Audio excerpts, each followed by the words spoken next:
یا رسول اللہ ایک لڑکی کا رشتہ ایک عورت کا رشتہ آیا ہے, خوبصورت بھی ہے اور ذات منصب و مال, دولت مند بھی ہے اور عہدے والی بھی ہے, منصب والی بھی ہے. آپ بتاؤ کسی لڑکی میں یہی چیزیں دیکھی جاتی ہیں, اگر خاندان اچھا ہے, ذات نسب بھی ہے, 4 چیزیں تھی اس میں, خاندان اچھا, خوبصورت, منصب کوئی عہدہ بھی ہوگا اور پیسہ بھی. آپ کو اگر کوئی ایسا رشتہ ملے لڑکی میں 4 کوالٹی ہوں, چھوڑو گے آپ؟ دنیا چھوڑ دو گے, رشتہ کیا ہو گیا بھائی؟ رشتہ چھوڑو گے؟ نہیں چھوڑو گے. صحابی نبی کے پاس آئے, عرض کیا یا رسول اللہ ایسا رشتہ آیا لاکنہا لا تلد, ایک عیب ہے کہ اس کے ولادت نہیں ہو سکتی, بانجھ ہے. حدیث میں آتا ہے فنہاہ, نبی نے ان صحابی کو منع کر دیا, نہیں کرو شادی. کچھ وقت کے بعد وہ دوبارہ آئے, پھر اجازت مانگی کہ پہلی دفعہ میں نہیں ملی تو دوبارہ اجازت مانگوں گا, شاید اجازت مل جائے. دوبارہ آئے, عرض کیا یا رسول اللہ, پھر یہ نہیں کہا یا رسول اللہ وہی والی عورت سے دوبارہ نکاح کی اجازت لینے آیا ہوں, نہ, بلکہ وہ 4 صفات دوبارہ ریپیٹ کی ہیں تاکہ کچھ تو اثر ہو جائے آپ صلی اللہ علیہ وسلم پہ, کچھ میرے جذبات سے اور اس عورت کی خصوصیات سے متاثر ہو جائیں.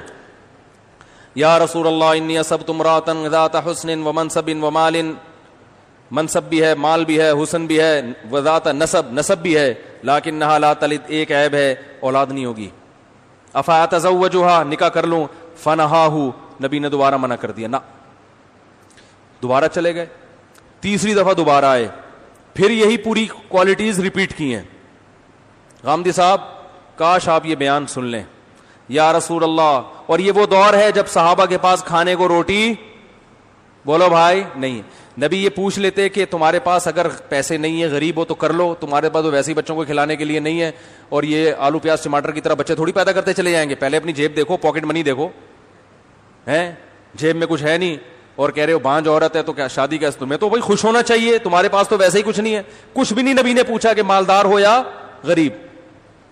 اس چیز کو انسان نے نکاح کے معاملے میں اسلام نے اہمیت ہی نہیں دی ہے. تیسری دفعہ دوبارہ آئے نبی صلی اللہ علیہ وسلم کے پاس, انی اصبت امرأۃ ذات حسن, خوبصورت بھی ہے, مالدار بھی ہے. ہمارے پاس آتی, ہم کہتے تو ہٹا بے میری کرا, ہم تو یہی بولتے, ابے ہٹ یہاں سے, تو نمبر دے یار مجھے اس کا. ایسے جذبات آتے ہیں نا. آپ کی کیا جذبات ہیں وہ آپ کے چہروں سے پتہ چل رہا ہے. تیسری دفعہ نبی سے عرض کیا یا رسول اللہ, خوبصورت بھی ہے, دولت مند بھی ہے, خاندان بھی بہت اونچا, اور منصب اور عہدہ بھی اونچا ہے. آپ نے تیسری دفعہ بجائے اس کے کہ ان کے جذبات سے آپ متاثر ہو کے کہتے چلو اتنا ہی دیر, کوئی حرام تھوڑی ہے, لیکن نبی ایک سبق دلانا چاہ رہے ہیں, کوئی حرام تھوڑی ہے بانجھ عورت سے نکاح کرنا. تو آپ یہ کہہ دیتے بھائی کوئی میں نے کب کہا کہ ناجائز ہے, اگر اتنا ہی شوق ہے تو کر لو. نہ, نبی نے فرمایا, تیسری دفعہ منع کرنے کے بجائے ایک اور جملے کا اضافہ کر دیا, فنہاہ وقال تزوج الودود الولود, فرمایا ایسی عورت سے نکاح کرو جو بے پناہ محبت کرتی ہو, الولود, اور بہت کثرت سے بچے جنتی ہو. فإنی مکاثر بکم الامم, قیامت میں تمہاری کثرت پہ فخر کروں گا کہ میرے فالوورز دنیا میں اتنے زیادہ تھے. کیونکہ ایمان والا بچہ پیدا ہو جانا, ایک مسلمان تو آج دنیا میں جتنے مسلمان ہیں, آپ بتاؤ ہمارے ماں باپ اگر نسل روکتے تو آج اتنے مسلمان ہوتے. میں برما میں تھا, میں نے وہاں بیان کیا, پوری مسجد بھری ہوئی تھی. میں نے کہا مجھے ایک بات بتاؤ, آپ لوگ کتنے فیصد؟ انہوں نے کہا 20% ہیں, ویسے زیادہ لیکن گورنمنٹ کی کیلکولیشن کے مطابق 20%. میں نے کہا یہ 20% جو آپ برما میں مسلمان ہو اور آپ پہ ظلم ہو رہا ہے, تو مجھے یہ بتاؤ یہ 20% کیوں ہو؟ کیا کسی نے دعوت دے کر آپ کو مسلمان بنایا ہے؟ کہنے لگے نہیں, ان میں تو چند ایک ہی ہوں گے جو کنورٹڈ ہیں.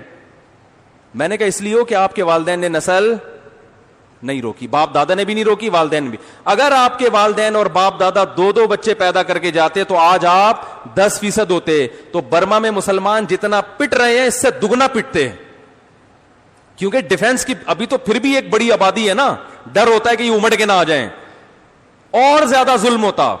انڈیا میں مسلمان اگر اپنی نسل روکتے تو آج کہا جاتا ہے 20% ہیں, وہاں بھی زیادہ, فرض کرو 20% ہیں تو اور کم ہوتے, ان کے ووٹ کی ویلیو بالکل ختم. اب کم از کم اتنا تو ہے کہ کوئی بھی سیاسی جماعت الیکشن لڑنے کے لیے کچھ نہ کچھ مسلمانوں کو بھی, کچھ طبقے کو تو ساتھ ملانے کی کوشش کرتی ہے.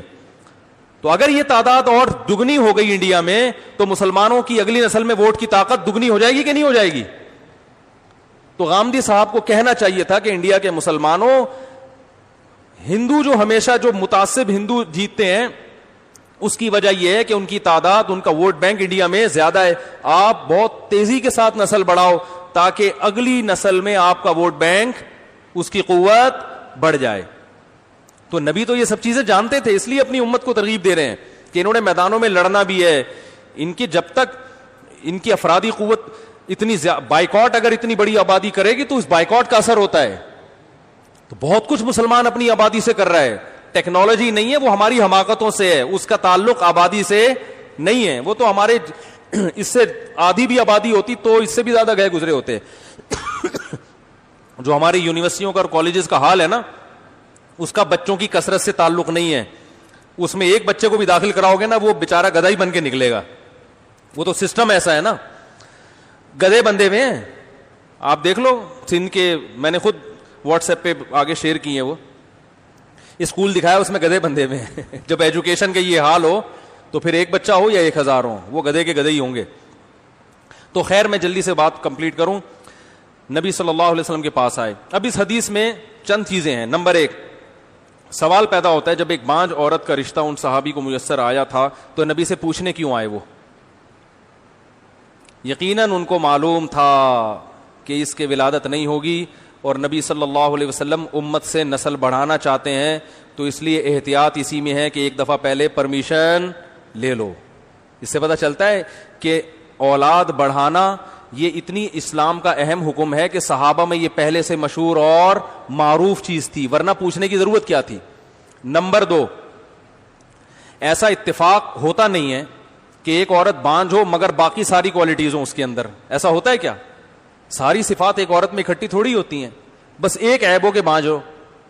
تو یہ معلوم ہوتا ہے کہ یہ واقعہ دور نبوت میں اللہ کی طرف سے وجود میں لایا گیا ہے تاکہ پروفیسر غامدی جیسے لوگ، اللہ کو پتا تھا پیدا ہوتے رہیں گے، تو اللہ نے بتا دیا کہ اتنی ساری کوالٹیز کو نظر انداز کر دیا گیا ہے نسل کی خاطر.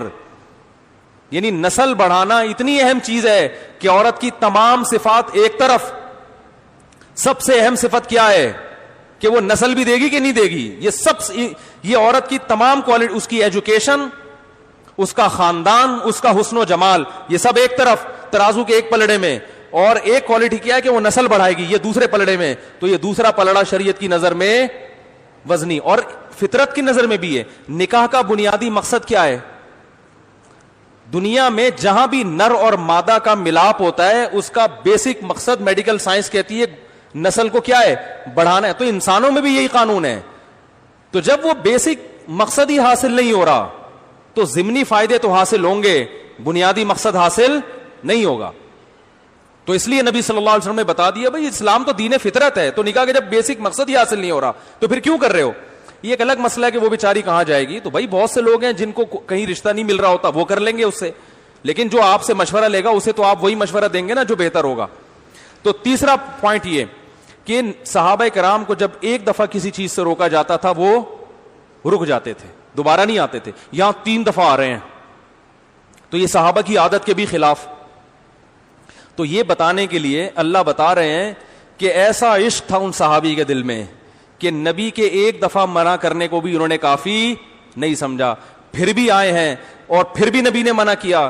تو اس میں یہ سبق دلانا مقصد ہے کہ عورت میں جتنی اچھی کوالٹیز ہوں اور ان کوالٹیز کی وجہ سے تم اس پہ لٹو بھی ہو رہے ہو تو بھی اسلام کی نظر میں اس لٹو ہونے والے وصف کو بعد میں، اولاد والے وصف کو پہلے رکھا گیا ہے کہ جو نکاح کا مقصد ہے وہ حاصل نہیں ہو رہا تو لٹو ہو کے کیا کرنا ہے تم نے؟